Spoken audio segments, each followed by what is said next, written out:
यो पनि मिठो है खाइछ नि मेरो रुन्ची छोरी खाँदैछ है बगारे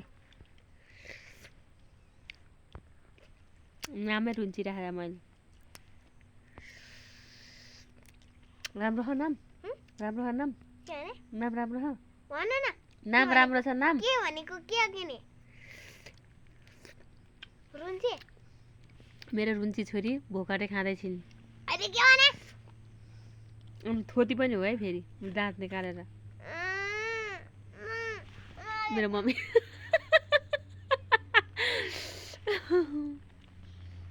यो टोपी लाएर बिगार्दैन न माथि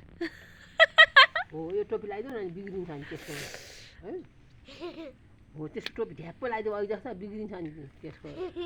बिग्रिन्छ केही फरक पर्दैन युट्युबमा हाल्छु गाइस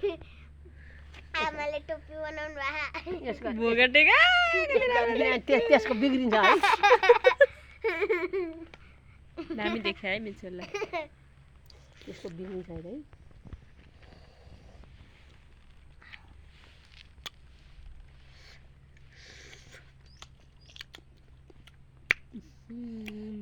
यो पनि गुलियो है है मुखभरि घाउ बेला यस्तो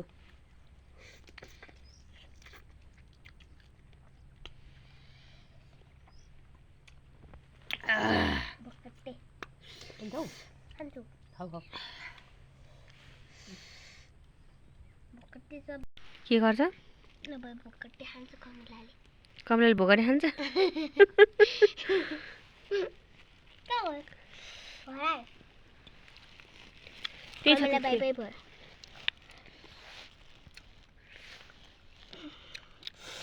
गाई चाहिँ अमिलो पनि होइन तिज पनि होइन है कहिले काहीँ मिठो हुँदैन कहिले काहीँ चिसो हुने तिमीलाई त्यस्तो लाग्यो मात्र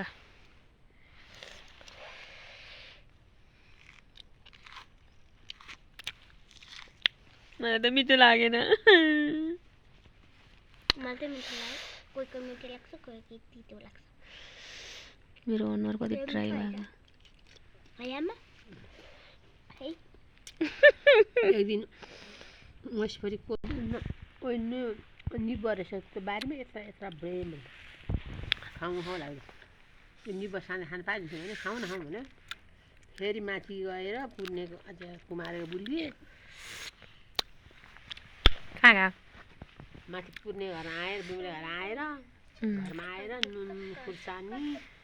चिनी अनि एउटा बाटा साँझमालाई लिएर गयो 4 गेडा निब्बा काटेर खाएको कतिजना कति 4-5 जना कति थियो मैले फोन गर्दा यसै निब्बा एकजनाको भएको अब मर्छ अब यति यत्रा निब्बु खाएर पिरो नि पिरो थियो फेरि अब मर्छ भोलिबाट बिरामी हुन्छ अब भन्ने थिएँ केही भएन मलाई सन्चो भयो म त्यो निब्बु आफै खाँदैछ डर लाग्यो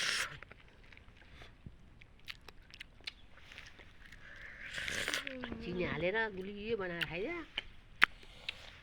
खाँदेर चिनी यसमा चिली हाल्यो भने मिठो हुन्छ है यसको भित्र मलाई त पुग छोरा बाई बाई गर